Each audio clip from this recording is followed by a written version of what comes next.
안녕하세요. 저는 강동 경희대병원에서 척추 분야를 담당하고 있는 신경외과 의사 최호용이라고 합니다. 대부분은 이제 목 커브가 안 좋아서 역시자 커브를 그리게 되면은 목 관절을 둘러싸고 있는 근육이나 인대가 긴장을 하게 되면서 사람의 목은 이제 정상적으로 지탱을 해야 되기 때문에 가장 이제 에너지 소모가 적은 게 목 바로 위에 이제 머리가 얹혀져 있고, 목은 이제 자연스러운 C자형 커브를 그리고 있을 때 주변의 인대나 근육에 가장 이제 적은 스트레스가 가해지게 되는 거거든요. 근데 목의 커브가 안 좋아져서 목이 점점 이제 일자로 펴지고 앞으로 진행을 하면 진행하게 될수록 점점 목에 가해지는 하중이 많게는 이제 뭐 6배, 8배까지도 증가하는 것으로 알려져 있기 때문에 그렇습니다. 정상적으로는 사람의 척추는 S자 커브를 가지고 있는데, 목이랑 허리는 뒤쪽으로 이제 완만하게 휘어 있는 커브를 가지고 있고, 등은 이제 반대로 앞쪽으로 이제 굽어져 있는데, 자세가 안 좋아진다는 거는 보통 이제 뭐 독서를 오랜 시간 동안 한다든지, 안 좋은 자세로 모니터를 본다든지, 아니면 스마트폰을 장시간 이제 고개를 숙여서 보다 보면은 아무래도 이제 정상적인 커브가 일자가 되고 일자로 펴지게 되다가 다시 반대로 역시자로 휘어지는 그런 식으로 이제 진행을 하니까 안 좋은 자세들이 지속이 되면은 목 통증을 유발을 하게 되는 거죠.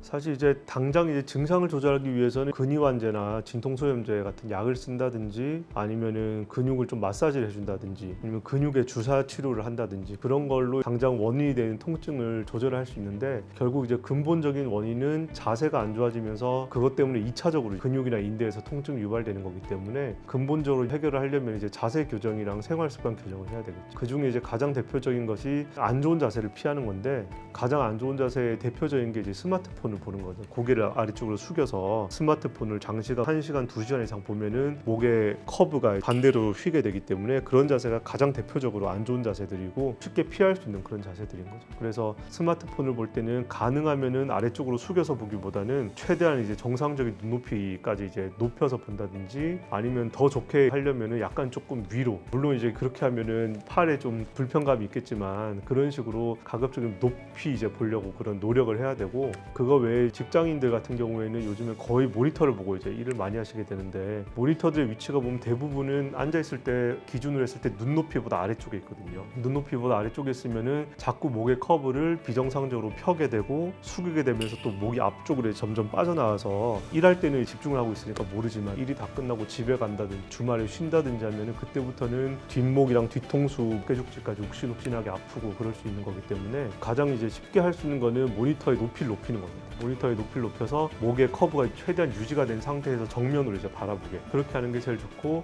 그거보다도 더 좋게 하려면 이제 눈높이보다도 약간 높게 하면은 목엔 더 좋은데, 그렇게 하면 아무래도 일하는데 조금 불편할 수는 있겠죠. 어찌됐든 간에 눈높이보다 너무 낮은 자세로 모니터를 보게 되면은 목에는 굉장히 안 좋은 영향을 미치게 됩니다.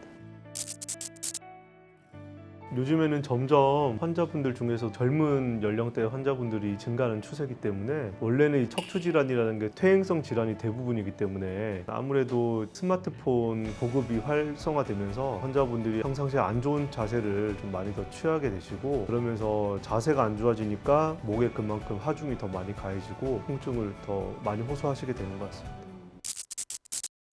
보통은 자세 교정 같은 걸 했는데도 불구하고 일상생활에 지장을 줄 정도의 심한 통증이 2주에서 3주 이상 지속되면은, 그때는 병원에 방문을 해서 기본적인 엑스레이라도 찍어봐서 목의 퇴행성 변화가 어느 정도로 있는지, 아니면 목의 커브는 어떤지 정도 간단한 확인을 해보는 게 좋을 것 같습니다.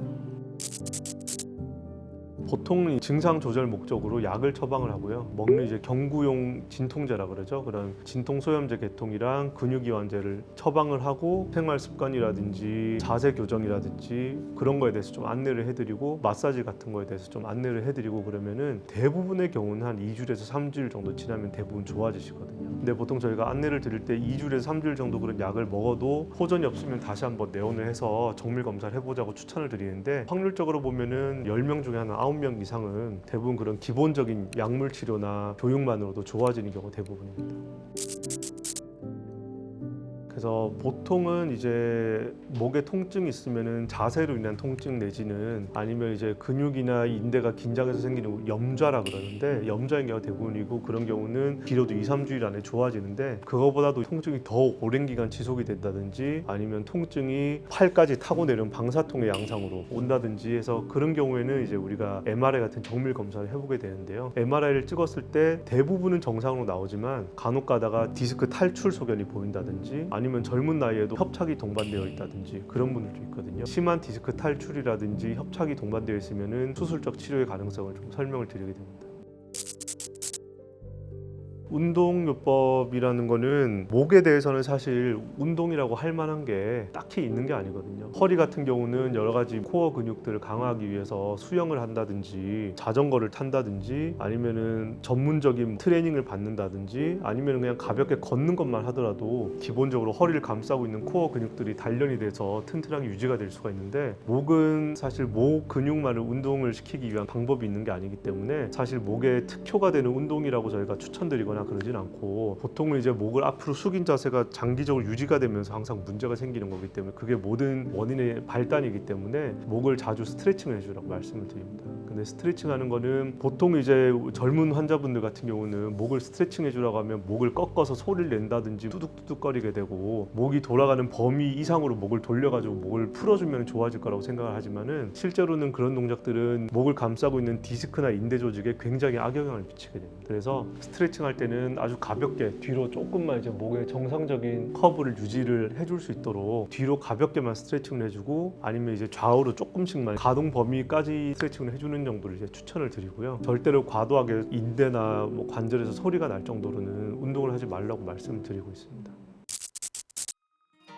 보통 목의 통증이란 대부분 퇴행성 변화고 퇴행성 변화는 근본적으로 막을 수는 없는 거거든요. 근데 이제 사람들에 따라서 유전적인 소인이라든지 개개인의 그런 잘못된 생활 습관들이 누적이 돼서 퇴행성 변화 가속화되면서 이제 병원을 찾게 되는데 보통 환자들이 병원에 오게 되면은 안 좋았던 걸 다시 원래대로 되돌릴 수 있는 숨어있는 명약을 찾듯이 이게 좋은 운동이 뭐가 있냐 특별하게 내가 뭔가를 새롭게 해야 될 게 뭐가 있냐고 보통 이제 많이 물어보시는데 좋은 방법을 우리가 숨겨놓고 있고 자기만 모르고 있다가 이걸 몰라가지고 목이 좋아질 기회를 놓친 거라기보다는 정상적으로 안 좋아지는 과정 중에서 잘못된 생활 습관들이 점점 이제 악화 요인을 끼치는 거거든요. 사실 뭔가 숨겨져 있는 좋은 특효가 되는 방법을 찾기보다는 그동안에 자기의 생활 습관이 잘못된 것이 뭔지를 다시 한번 되새겨보고 안 좋았던 거를 하여튼 피하는 게 가장 중요할 것 같습니다.